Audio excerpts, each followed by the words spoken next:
Welcome back to In Light of the Gospel. This is episode 42. Lately, if you've been noticing, I've been kind of attacking some of the traditionalism of Mennonitism. And today's guest on my podcast actually goes contrary to much of what I say. Him and I have a good friendly discussion. You could almost call it a bit of a debate, a little back and forth. The more we discuss, probably the more we would see that we differ on little things. But the longer we discuss those little things, the closer we probably get on a lot of those issues as well. So I think we could have hours more of discussion. And some of these topics we just briefly touch on and then jump to another topic. So maybe if you want to see more of this kind of discussion, this kind of back and forth, you can leave a comment or something like that. But we discuss things like non-resistance versus pacifism. John believes there's a bit of a difference there.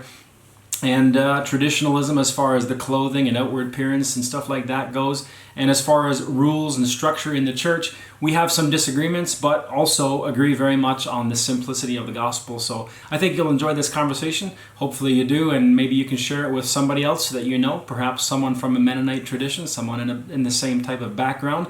And more people will hopefully come to see the significance and the beauty and the simplicity of the cross so that we all can live in light of the gospel.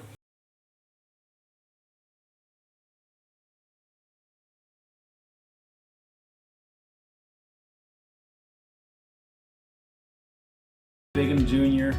from Wisconsin, but I see on Facebook that you're from Ohio originally. New Paris, Ohio, is that correct?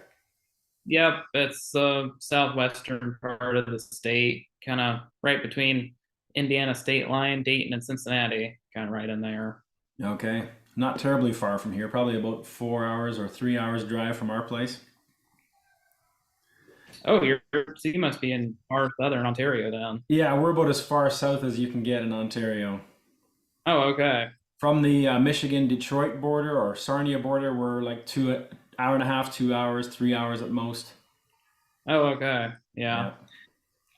And you were born and raised in Ohio then? I was, yep. The whole family, both sides, are in Ohio. Nobody ever moved away and stayed away. So I had a aunt and grandparents that moved away for a while, but they came back. So everybody thought it was pretty radical when I decided to move to Wisconsin. But I guess so. How far is Wisconsin then from Ohio? At least 5 or 6 hours or more? it's an 8 hour drive 8 hours. for most people. I can do it in seven, but I There haven't you been go. back since I moved actually. So Okay. And you have a dairy farm that you operate now, or it's actually your farm? yeah, so I rent it, but it's a rent to own situation. Okay. Uh, the people I'm renting from, they wanted to get out and they want somebody to take over the farm. So I just put an ad in the paper looking for. I've always wanted to be in this part of Wisconsin, so I put an ad in the paper looking for a place, and I got like 10 calls. And this one was the only organic dairy, which I Mm-hmm. was really attracted to. So that's kind of how I ended up here. But it started. My dad got my first milk cow when I was 13, Okay. so I didn't grow up dairying. I mean, we grew up on a farm, but my parents didn't farm for a living. So, we had a garden and chickens and all that stuff. Played in the creek and the pond and all the good stuff. But after I got my first cow, I was kind of hooked. So, Okay. kind of what I wanted to do. And I just started growing the herd then. And then in 2019, I moved to Wisconsin. So, it's Oh, there pretty you terrible.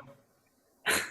Well, that's kind of what we're doing here. I think I've mentioned to you before. We have 3 steers and we have a milk cow. We just got the milk cow, started milking her last summer. And so usually my son and I go out together and we milk at the same time. It takes us like 10, 15 minutes at the most. It's very simple and enjoyable. We both enjoy the early morning milking there. It's kind of a nice thing. I can see how you could get into that and kind of get hooked, as you say. So in Ohio, your family, your whole background, history is almost all Mennonite then, or is there a time and place when your family entered into the Mennonite church? Yeah. So, you probably don't know this. My family is not Mennonite at Okay, I all. didn't know. So where I'm from in Ohio is not Mennonite. Well, it's becoming sort of more Mennonite land, but there are no Mennonites in that part of Ohio. I see. So my mom has Mennonite heritage. Like she was 2 generations removed from like a Swiss Mennonite heritage. Um, But then they joined the German Baptist Church, and I don't know if you know much about them at all, No. but it's a brethren group. So they're a lot like Mennonites, but they do immersion baptism. Okay. Yeah. And they believe in baptismal regeneration. Oh, So I see. that's the point of salvation is when you get baptized. But still, very conservative dress code. They would have joined that from basically nothing because they Mm. were 2 generations removed from Mennonite at that point. They were Christian, but not plain or Anabaptist. So that was Right. pretty radical change for my mom. But my dad, they're longtime Church of the Brethren, which would have split off of the German Baptist Church. So, I mean, they Also, have the same roots. somewhat conservative then.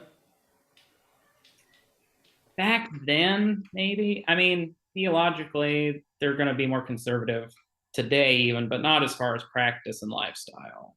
Okay. Like they wouldn't have wore plain clothes or anything like that. Gotcha. So I assumed, I guess I should have known in a sense when I asked on Facebook about things that you had to repent of as a Christian when you became, from being a Mennonite, you kind of were more in defense of Mennonites than most of the people who Yeah. responded.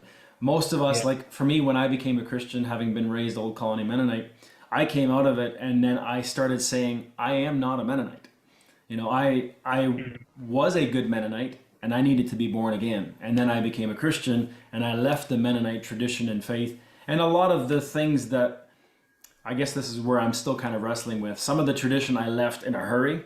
Some of it I kind of held on to without realizing it. Some of it now I'm starting to realize there's a reason for it, and I should have questioned more deeply why it was that Mennonites were doing these things. Some of them had a lot of value and benefit. So I wouldn't mind hearing your take on some of these things. What is it about the Mennonite faith that has kind of captured you? You're obviously not ashamed of it, or how you haven't left the Mennonite tradition as a Christian, right?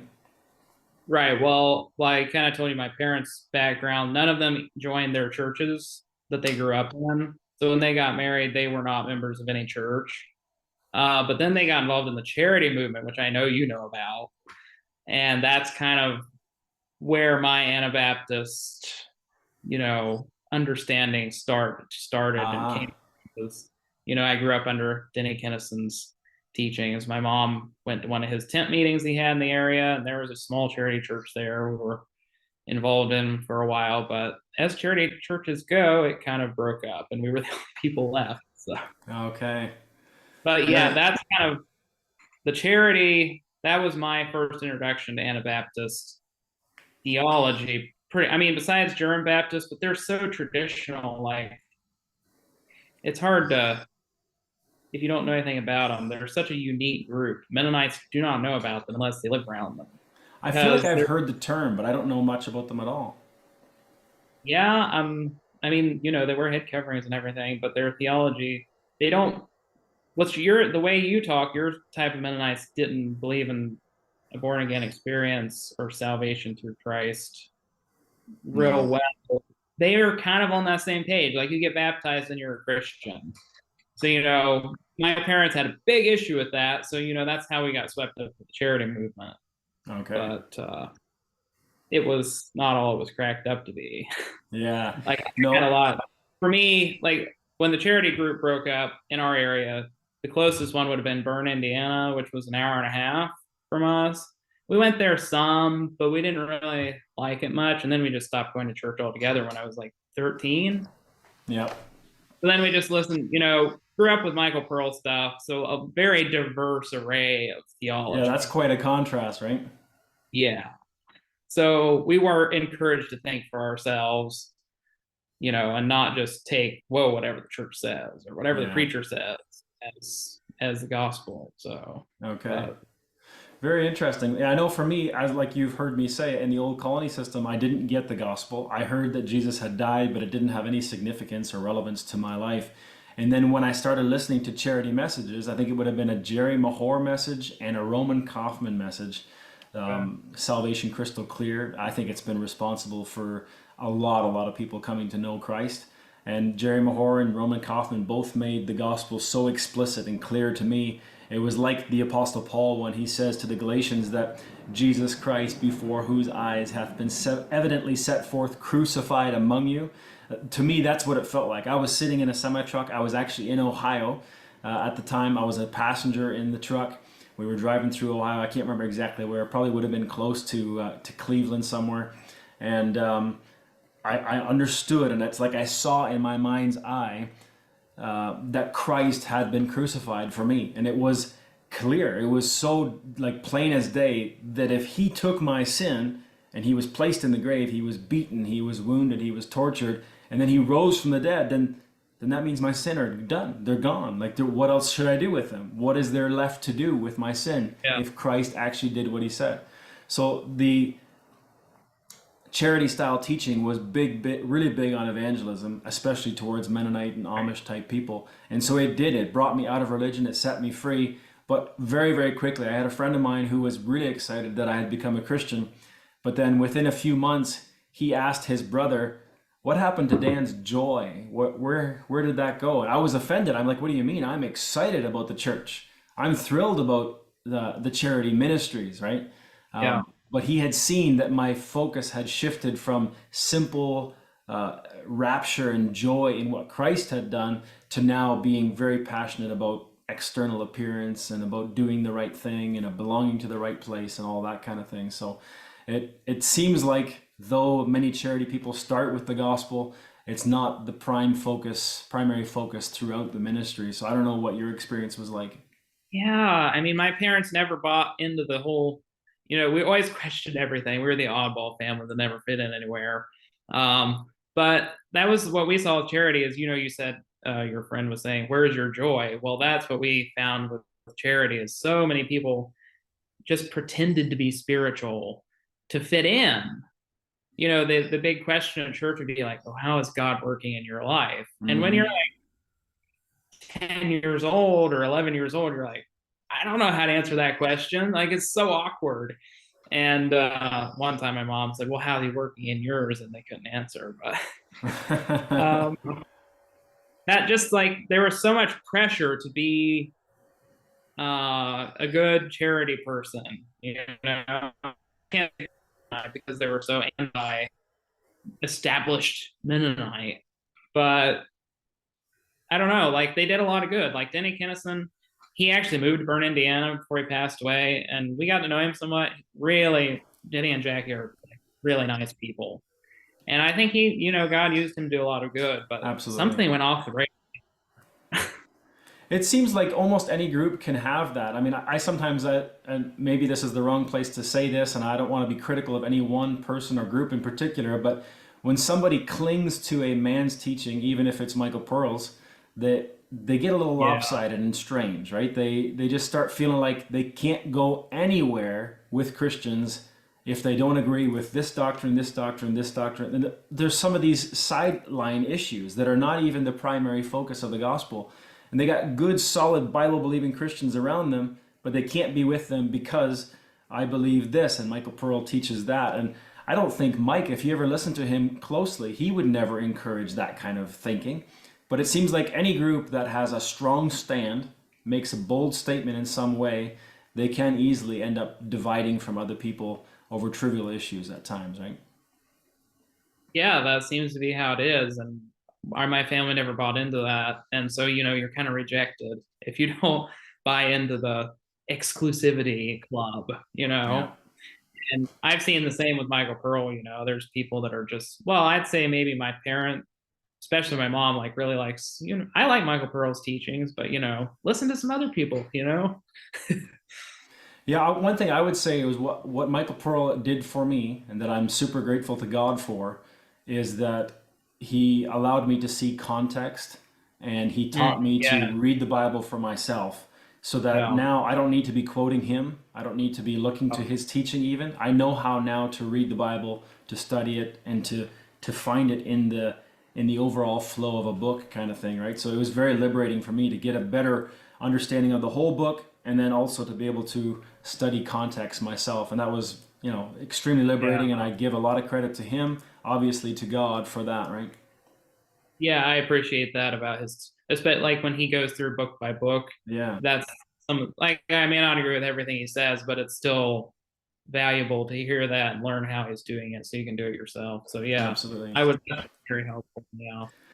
So, if you don't mind sharing, then, if you were raised in this environment that is kind of questioning, not never quite fully on the inside of these church groups, and then at 13 stop having a church group altogether, when and how did you come to know Christ? How did this become clear to you? And if you were always a good boy, you didn't get off into sin, that kind of thing. Yeah, well, good is a relative term, For right? sure. So, charity was very big about salvation experience, kind of like the Baptist way, like you got to say the prayer and go through the motions and all that stuff. And I never did that. So, I never didn't believe in the work of Christ, but there came a point where I knew that like all that I did was worthless in the sight of God. Like there was no value in it. And I would say it was more a timeline, probably from like that 13, 14, 15 time, a lot of back and forth in my mind, like um, just kind of conviction over sin and doubting my place in Christ. And I come out of that time with pretty firm confidence in Christ Okay. because I figured out, nothing I do makes me right with God. Like it's all the work of Christ. Everything, all my works are filthy rags. But coming out of that charity mindset, that was the same time we kind of got out of that. So kind of unraveling that mess, like, well, you got to have the salvation experience, and you got to deal with your sin and repent and all this stuff.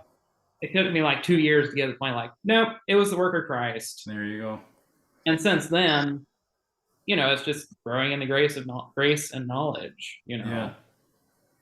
Interesting. So you wouldn't even necessarily accredit it to a sermon or a teaching or a set of instructions or anything like No. that. You mean what? Salvation? My Yeah, salvation? that period from 13 to 17 or whatever it might have been where you kind of came clear on the gospel.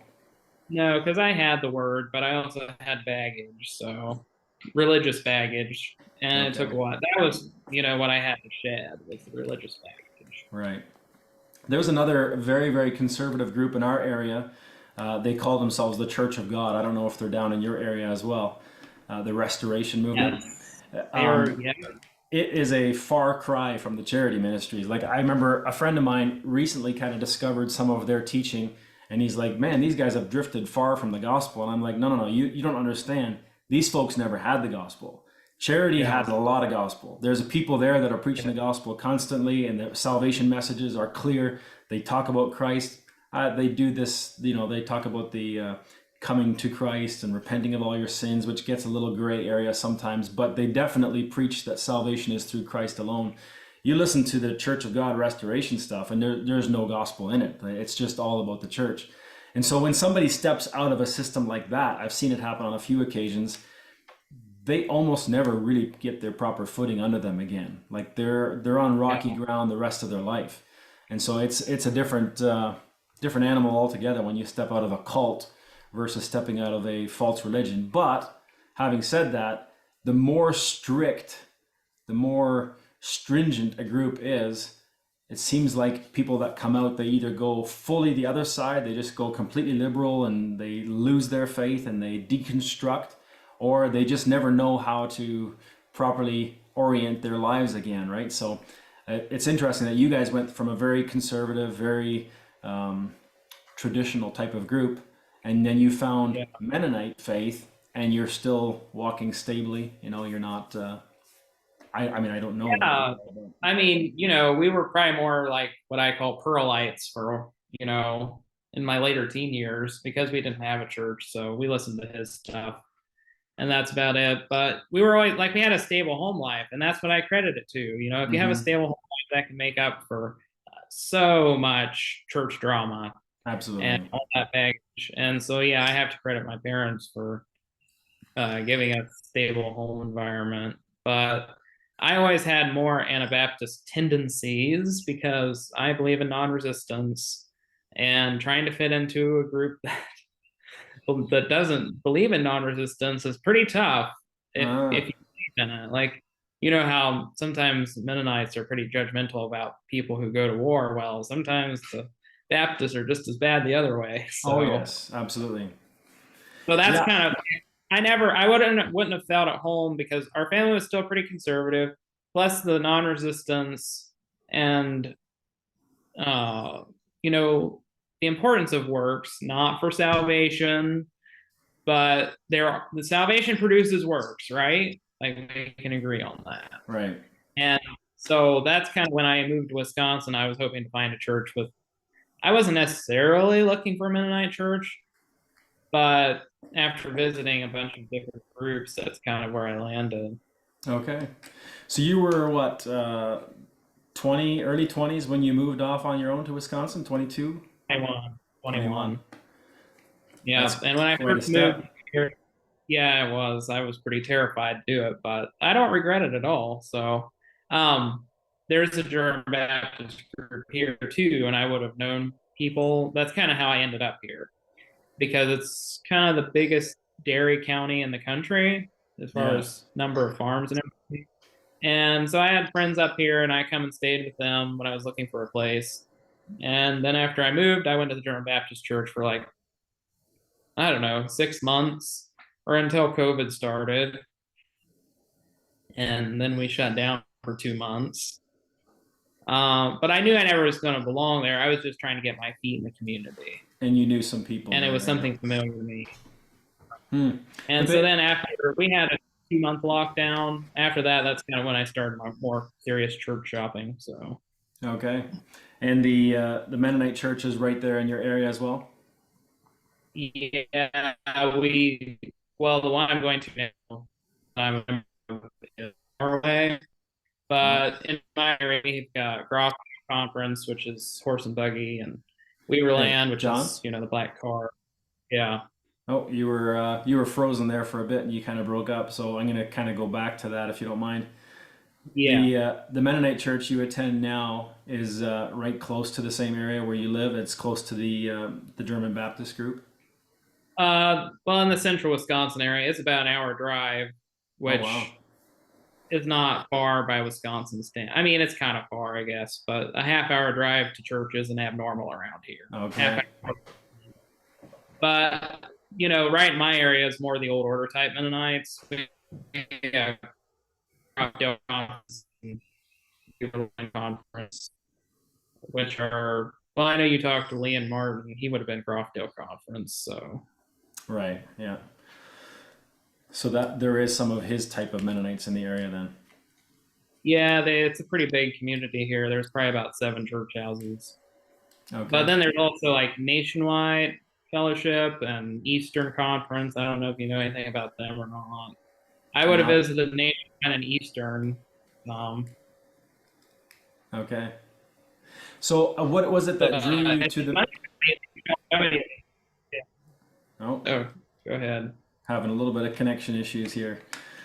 Um, what was it that drew you to the Mennonite tradition then, besides, or was it just the whole non-resistance thing? Well, I was already lifestyle wise, I was already conservative Mennonite, Okay.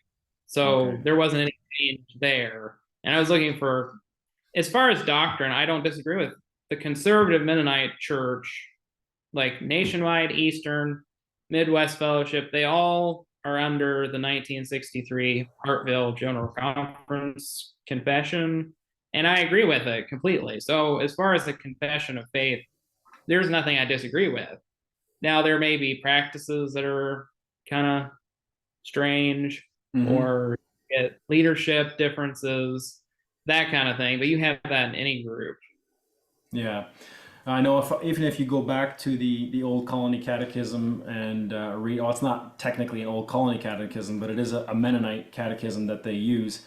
There's a lot in there that I definitely agree with, but the structure of it, the way that it actually functions, like you said, it's so far removed from even the truth of their own catechism that it's just almost purely traditional. Like they just going through the motions. I'm not saying there isn't any sincere people in the group, but as a general understanding there, or as a general rule, there is a lack of understanding of the gospel. It's not really promoted, it's not preached regularly, it's not trusted in. It's definitely not something that you can confidently say, I have salvation, I am born again, or anything like that, right? It's very touchy So would subject. people there say they hope, or how? Like, if you asked them if they were saved, what would, or going to heaven, what would Yeah, they? they would say in German, "Wir können bloß hopen."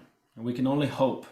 There's yeah, Yeah. and their definition of hope is not the biblical definition of a confident expectation or a joyous longing for. It's rather, well, I just hope so. I'm doing my best, and if on the day of judgment God sees me fit to somehow let me in, then so be it. But for me to say that I am saved is a statement of pride. It's saying that you've Okay. accomplished something, right? Yeah, that's see. There's so much difference between Mennonites because the type of church that I would have visited and that I now am a part of, they preach salvation through Christ alone, and also assurance is a big thing in the Okay. conservative. When I say conservative Mennonite, that is how it's in the United States anyway. That's these groups. Like, they're very evangelical minded. They have revival meetings. They preach the gospel. They teach being born again and Yeah. assurance of salvation and the whole nine yards. I don't like to necessarily pick on external appearances, but around our area we have what many people refer to as the white cap Mennonites, the conservative Mennonites, where the women wear the white cap on their head. Is that the type of group that you're a part of? My group recently switched. So there's both, either hanging veil or white cap. Yeah. Okay. Now, here for me is a big question when it comes to those types of groups, and I didn't necessarily mean to make this about Mennonite churches, but do you see converts, people that come out of either out of the world or out of completely lost groups coming in there and understanding the gospel? There there are some people that came from nothing into these type of churches, but it's mostly people from old order Mennonites coming Right. out, getting saved out of those groups and going into something more evangelical. Okay. But it's not a lack of trying. Like, there's men in my church that do prison ministry. Yep. Um, but yeah, as far as winning converts, I would say it's disappointingly low. Yeah. Well, Yeah. to me, it seems like, and I heard this before, especially about Denny Keniston. I remember one person saying that they really liked his preaching and they thought he had a good ministry to the Mennonite and to the Amish, and they thought that that's what he was trying to do. But what he was dedicated fully to the very plain look, right? He thought that that was the biblical way to go. So he was trying to win anyone to that style of dress and that appearance. And I didn't know him very well personally. I met him once, but it seems to me like if you're trying to evangelize to the old order, to the Amish, to the extreme Mennonite, to the horse and buggy type of people, or even to the old colony, then you may as well kind of continue on in that vein of living. But what we found as a very conservative group, when I was at the charity group, we would go out to the streets of London, and maybe this wasn't everyone's experience, but I would go and I'd present the gospel to a lost sinner on the street and tell him, you don't need to go to church to get saved. You don't need to pray a prayer to get saved. You don't need to repent of a whole long list of sins. You need to simply trust that Christ's work was for you. Obviously, you need to recognize that you're a sinner. You need to come to a realization that apart from his work, you have nothing. And then you need to just come to Christ, just as you are. And I could see him glancing over my shoulder at these women with plain dresses and the long head veil, and men dressed almost, Amish Mennonite style. And I could see the distrust in their eyes. It's like, you say I don't need to do anything, but I know that if I believe your message, I'm going to have to look like that. And that Right. started to become a real hindrance to me when it came to reaching the world, so to speak. When I refer to the world, I'm referring to anyone who's not a Mennonite, which is not quite biblical. But that was how we saw it growing up. There was us as the Mennonites, and then there was the world out there. And so to me, it seems like if your ministry is to those on the streets, to those that are in the world, quote unquote, then having a hardcore stance on plainness and on extreme modesty, obviously modesty is a biblical concept, then it seems like it starts to get in the way. And even in our area where most of the young Mennonite people grew up in Canada already, where our forefathers came from Mexico originally, or from Manitoba, then to Mexico, and then back up to Canada. Kind of rabbit trailing here. But most of them just grew up in Canada, look and dress in store-bought clothes, and don't look the part of a Mennonite. If you come at them with a very strict, very plain Mennonite point of view, you often distract them from the gospel. And so there isn't going to be many converts in those types of groups because they don't want to convert to plainness. However, if Christ was presented to them, they might convert to Christ, right? So Right. to me, it started feeling like the plainness was getting in the way of the gospel to a degree, if that makes sense.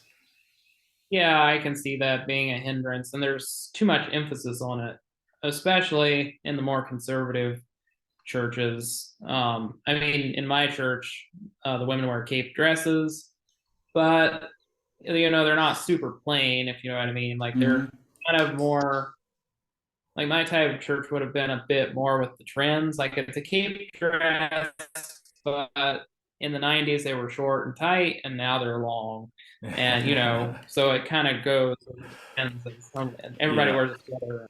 So I Yeah. think that's a little more culture fits in the culture a little more. And some of the men you wouldn't know are Mennonite if you saw them on the street. So Right. And it's kind of funny sometimes when people think they're dressing anti-worldly, they're sometimes just dressing 1950s worldly or right, yeah. 1900s worldly, right? So it's just a clothing style, but I totally get that. And to me, on the other flip side of things, for a while, I almost started getting the feeling that I should be. It's almost like I need to be ministering to people outside of the Mennonite community and the Mennonite upbringing and tradition. And in the last several years, I've just been like, why? Like, I mean, obviously they all need to be saved, and if I get the opportunity to preach to them and share with them, I will. But Mhm. God seems to have opened a door for me to be able to minister to people who were of the Mennonite tradition, Mennonite faith, Mennonite upbringing. So why not lean into that? They need the gospel as well as anyone, right? So, Well, people need the gospel everywhere. So, wherever you're at, you can be a vessel for God. That's kind of the way I view it. absolutely. And God's working in the horse and buggy church in the area. There's men's prayer groups starting up, and there's a ladies ministry that's getting the gospel into those churches. Awesome. So they're, fleeing the tradition isn't always the answer. No, that's for sure. And like we were saying, that many times when someone snaps out of it in their mind and they come to see Christ clearly, they can be of huge benefit staying kind of traditionally Right. the way that they are. Well, if you view the Mennonite as a culture, the gospel fits into every culture, Yeah. right? But the problem is where we muddy the waters of culture and gospel. And I think it's okay to have, and I think my church does a good job of separating culture from biblical truth and recognizing the value of one without muddying it with, salvation. Interesting. Yeah, I can see that even in my own mind, if I reacted too strongly to, my impression of that person I'm talking to on the streets, looking over my shoulder, seeing the plainness and think, okay, well, I'm going to get rid of any kind of traditionalism, any kind of standard of modesty, just get that out the door so that I can, become all things to all men. Many people have reacted that way. And then before you know it, the kids grow up on TikTok and all kinds of social media nonsense, and they are completely gone off the deep end, off the rails with immodesty, indecency, and no care for holiness or sobriety in any way, right? So there is definitely those are traditions that Mennonites hold to as if it's salvation, but the Right. tradition was there on purpose for a reason, right? Right. I mean, it holds a culture together to have common tradition, right? And look around in America today, and we have nothing that binds us together anymore. Yep. And it seems like our media and our government seems to be attacking the idea of tradition and family and anything that resembles the patriarchy or traditional Christianity, right? So it's becoming more and more valuable, and maybe in the next coming years, more and more people of the quote unquote world will be intrigued by a simple lifestyle, a community like the Mennonites seem to offer. I think there's already people interested in that. I know there's been people interested in the Amish, and that's the wrong group to get involved in if you want to Absolutely. get to the outside. Yeah. Yeah, no, especially as my kids grow up. I remember when I first became a Christian, I thought I'd be totally cool with my kids marrying people from outside the Mennonite tradition as long as they're Christian. And I still would be. At the same Yeah. time, I come to realize that in marriage and in any kind of close relationship, there's a lot of value in having communities that jive together. Obviously, in Christ, there's neither Jew nor Greek, so a Greek could marry a Jew and they could make it work. But if you come at marriage from a similar perspective or child training from a similar perspective, there's going to be, I think, less trouble than those that are completely from opposite worldviews. So it's not a rule for me, but I would be very happy if my children married from within the Mennonite culture. Yeah, I think that's I got a fly buzzing me here. I did too. You probably saw me do this here. Yeah, I'm kind of waving around here. Um, when people leave that culture, they realize they don't have to do that. And I never had the mindset, oh, I have to do this because I don't know, I'm just a conservative person, I guess. Hmm. But when people leave that and they go run in the world, it proves the conservative Mennonites right in a way. They're like, see, they went off the deep end. So Hmm. if you don't toe the line, then that's going to happen to you too. And then you get people in bondage instead of teaching the wisdom of it, but you don't have to do it, right? Hmm. And if you like, there's a poor understanding of the gospel in every church, not just the Mennonite church. I know they get picked on a lot, but it's everywhere. Like people try to save themselves in every Absolutely. they say they don't. Yeah. And I've had several people respond to, oh, sorry, we're walking on each other here again. Yeah, if you have a good understanding of the gospel, stay where you are and declare it. Like everybody needs truth everywhere, right? Yeah, no, that's a good point. The Apostle Paul even said that in Corinthians. He says, whatsoever state you were called in, therein abide.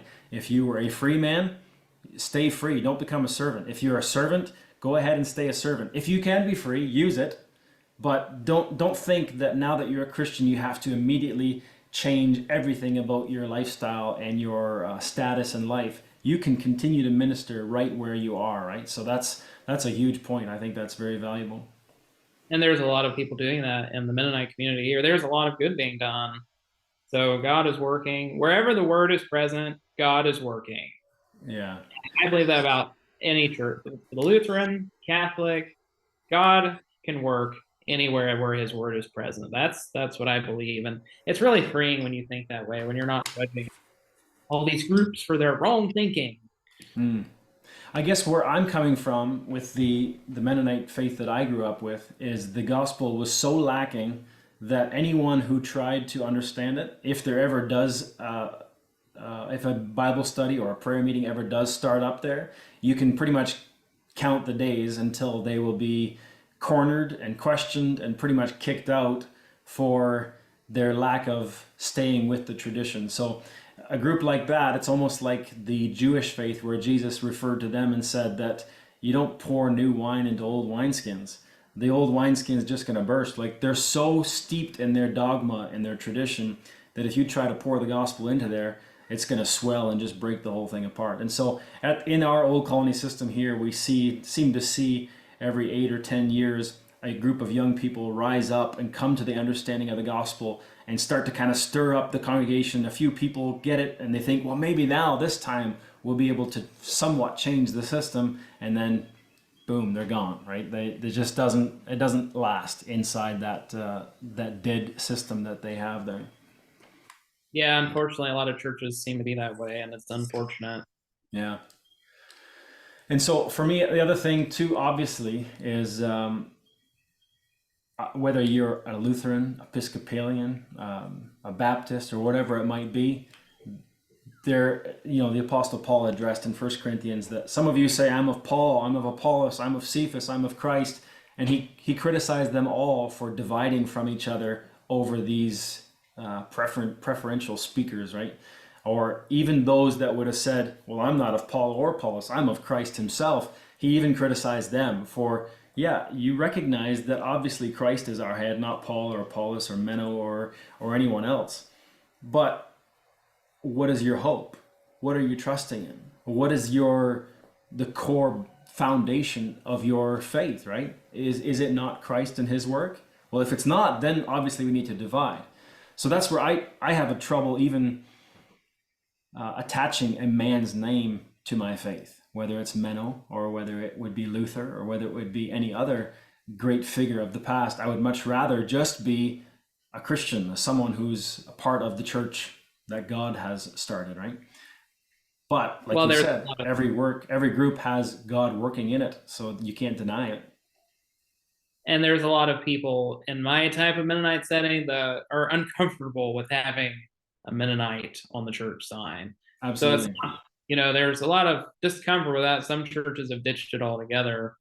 So yeah, I mean, it doesn't bother me because, well, we subscribe to doctrine that is traditionally Mennonite, but it's biblical doctrine. I don't know. It doesn't bother me. I can see how it would bother some people though. Mm-hmm. Definitely, if you were raised a quote unquote pro-lite for a number of years, there must be quite a few little hiccups in your doctrine then based on what Mike would have taught versus what is kind of traditionally held to in the Mennonite circles. But you're saying you would agree more with the Mennonite understanding in some of those respects then, obviously with the pacifism thing? Well, it's not pacifism. Got to get it right. Okay. Pacifism is the political viewpoint. Non-resistance is, God has ordained justice system, but that's not the place of the church.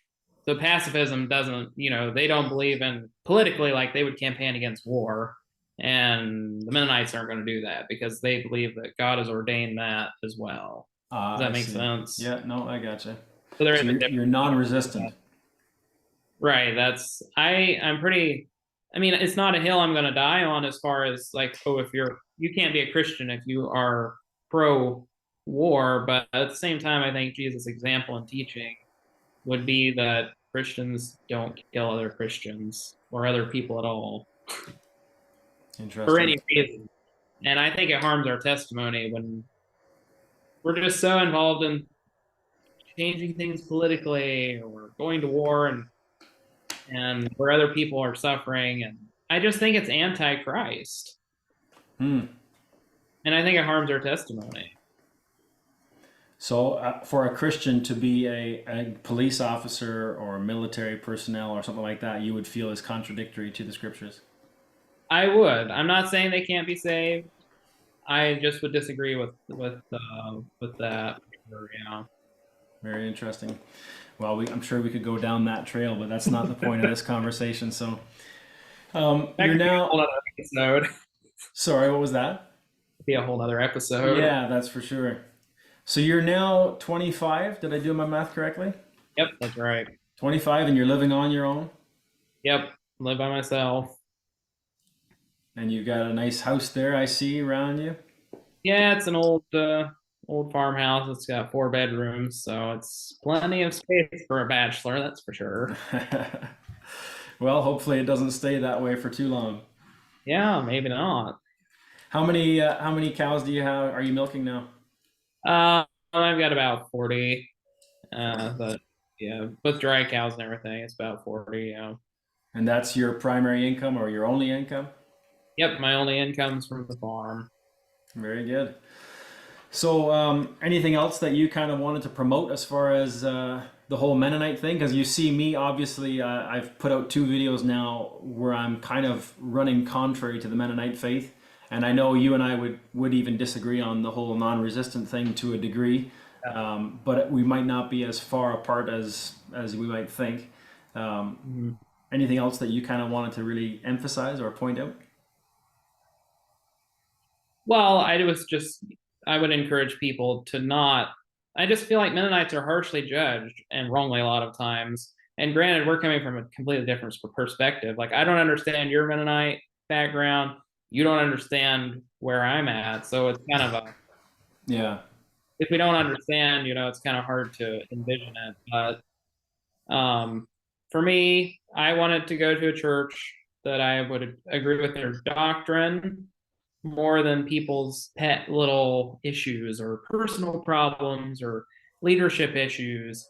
And I found that Mennonites have a solid confession of faith, and that's important to me. You can't, to me, I wouldn't want to be part of a church that doesn't have a confession of faith, because I think that can be a slippery slope because, well, the Bible is what we believe. Okay, but every church believes in the Bible, and there's so many different theological perspectives. So I feel like it's important for one church, a local church, to come together and agree on core doctrines and teachings. And I think that the Mennonites and Anabaptists in general do the best job of that. It doesn't always work like it should, because people are people, right? So there's always that issue. But I feel like we do the best at coming together around something common. Interesting. Whereas some churches are just more do it your way, I do it my way, and then we come together on Sunday and agree to disagree. Yeah, I can identify with that to a degree, but for myself, I would feel like there's some of the most liberating doctrines that I now hold to, teachings of, say, for instance, Romans chapter 6, the freedom from sin that we have, the participation with Christ on the cross, the new creature aspect of the gospel, the new identity in who he is.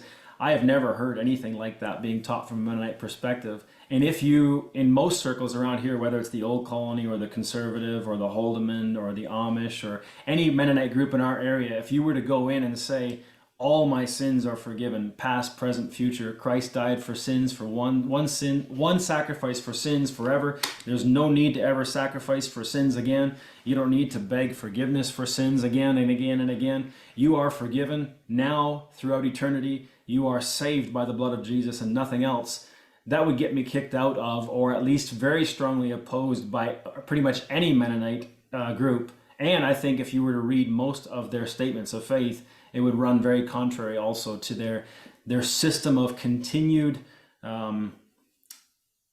accountability towards dealing with your sin before God. Not dealing with your sin in your lifestyle and in your friendships and your relationships, but in trying constantly to keep up your relationship to God. So the charity faith, they did this, and a lot of Mennonites, I think, do the same. They start with the gospel. My Old Colony faith didn't even start with that. But a lot of the conservatives around here, they would start with the gospel, and then they very quickly moved to a works-based, a keeping short accounts type of gospel. So for me, I would feel very constrained to be under a system of belief and theology that was written by some man when I see the Bible saying something very contrary. So that's where I enjoy the fact that I have the liberty to go outside of my statement of faith, my declaration of faith, whatever you call it, and to be able to study the Bible for myself, right?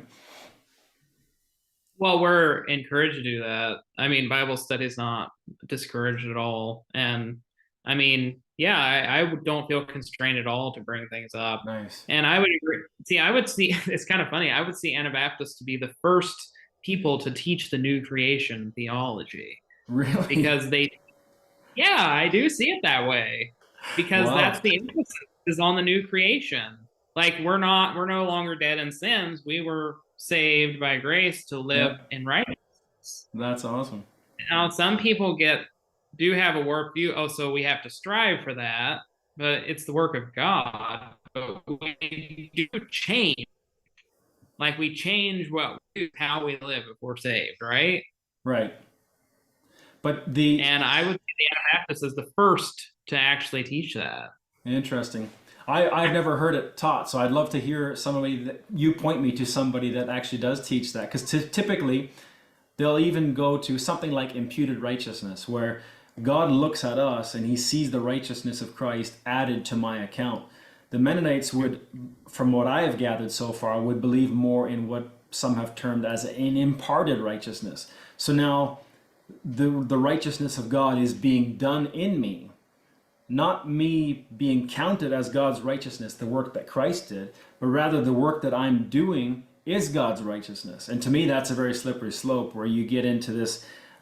It wasn't me doing the work that's saving me, it's Christ doing the work in me to save me. But it's still an emphasis on your lifestyle, on your day-to-day experience, if you understand what I'm saying, where Christ did a great work in me and he's continuing to work in me, which is obviously true. But at no point does that become in any way a part of my salvation. The work that God does in me personally day to day doesn't factor into my salvation. That's Christ's work alone, right? And I'm glad your church teaches that. I just haven't heard many Mennonites go that way. Well, I think there's a lot of people that believe wrongly about that anyway, whether you're Mennonite or not. Like they just don't understand. Like the works are a love, like you do it out of love, but it doesn't have any bearing on your salvation. Right. Right. And I think that that's an issue all throughout Christendom. It's not just a Mennonite issue.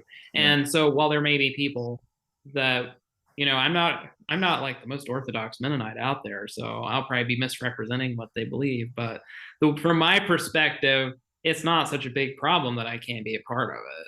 Right. Because everybody has, like, if we're leaning on our own understanding, we've got problems. And some of these little things, like, I just don't see that it's a point of contention to not be part of a group because, well, some people might believe wrong about how we walk in holiness, right? Okay. Yeah, I guess the approach that I'm trying to take, especially in regards to evangelism, is that I see people from my own persuasion, my own upbringing, caught in sin and in religion. And so I look at the way that the Lord Jesus himself approached people in his day. He sat and ate with publicans and sinners, and he called out very, very strongly the religious and the hypocrite, to the point where he even said that the religious people in his day would suffer worse on the day of judgment than those in Sodom and Gomorrah.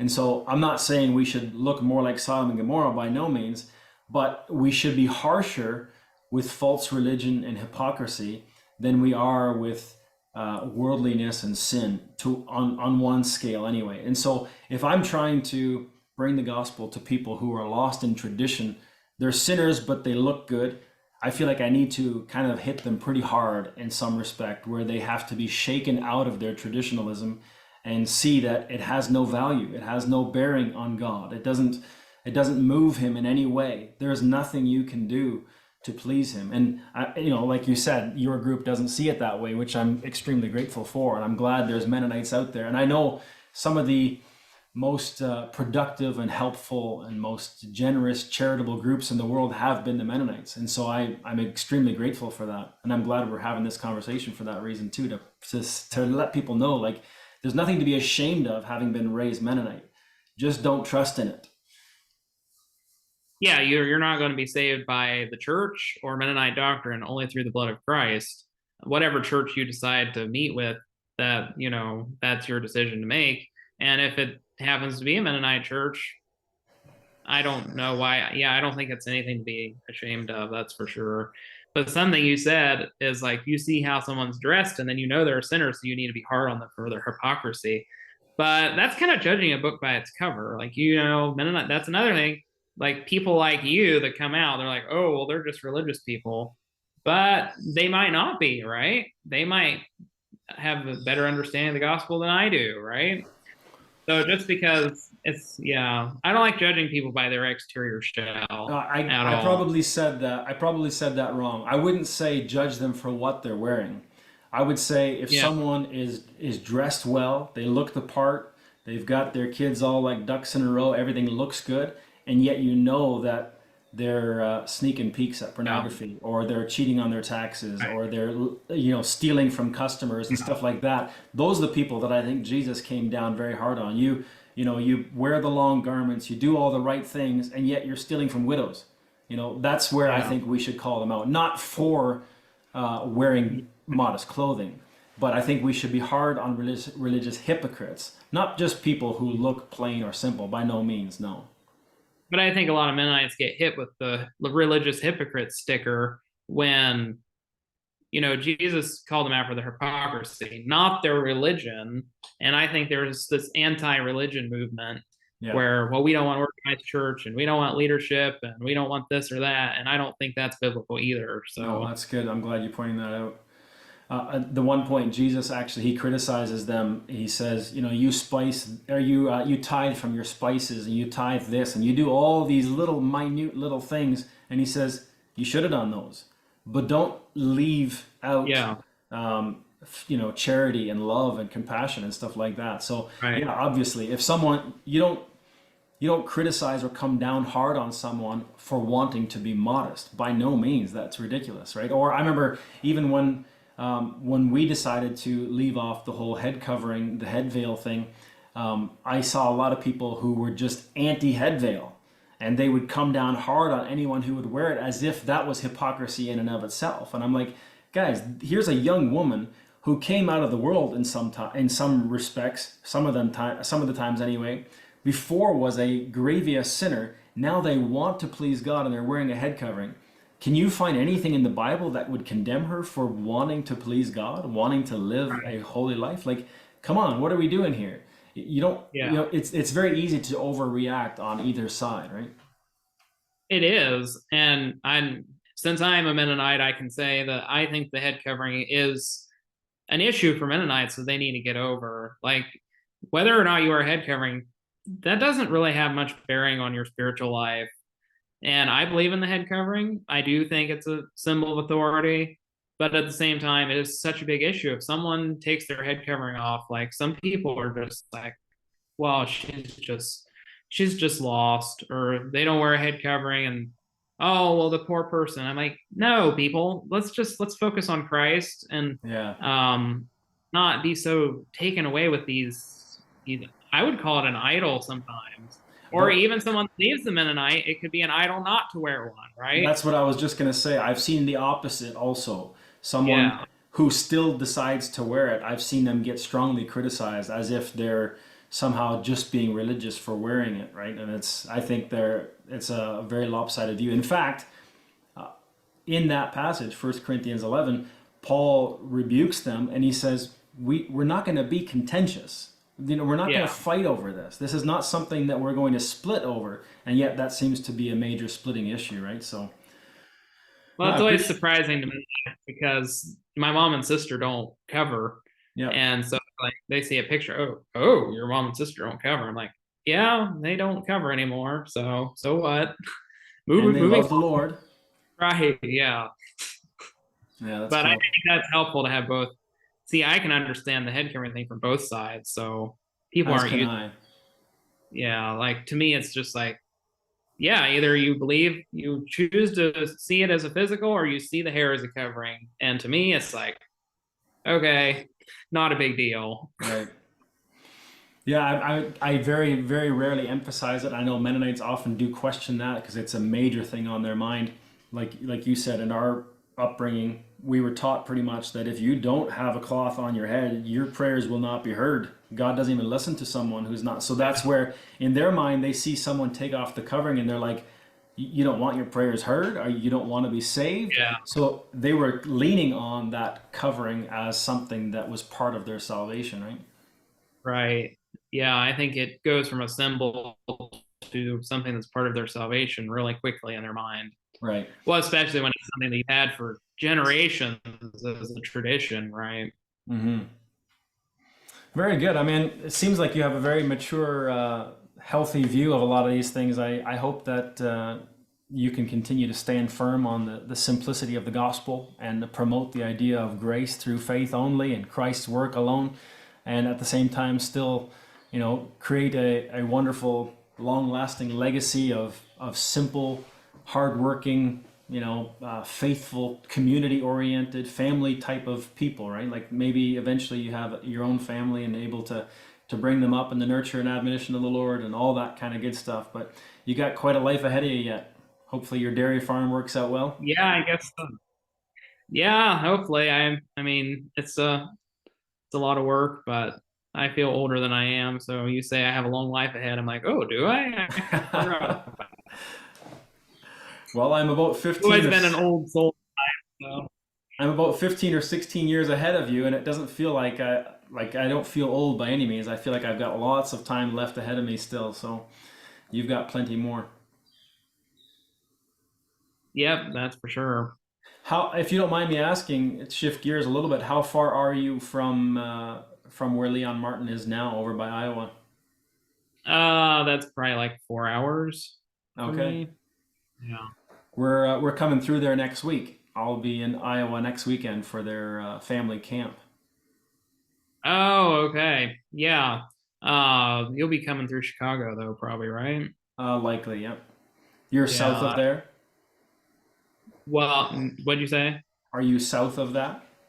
Oh no, I'm way up north, Oh, so okay, okay. with where I'm at's on the way to nowhere. So we don't get very many out of state visitors because, well, there's no Wisconsin's kind of we got lakes on two sides, so Yep, I see. When we go up to see my in-laws, my wife's got two sisters in Saskatchewan, and then I have two brothers in Alberta. Then we sometimes end up coming up a little bit further that way too, right? Maybe not to where you are, but yeah. Well, if you're ever in the area, you're welcome to come by. that So would be great. What's the town there? Abbotsford. Abbotsford, uh, Wisconsin. Let's see. Oh yeah, yeah. We usually end up going like through Wisconsin Dells and up Toma and Eau Oh, Claire, okay. so not that Yeah. far from you at that point, Yeah, Eau Claire's about an hour west. right? And I think where Leon Martin is, he said he's about 3 hours south of Minneapolis.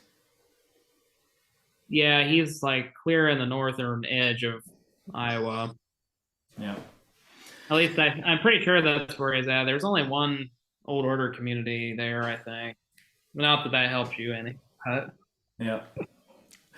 Very good, man. I appreciate the conversation and your perspective on the Mennonite thing. I think there's a lot there for people to think about. I think a lot of my audience, if I know who they all are, there's more people on there than I would have imagined there would be.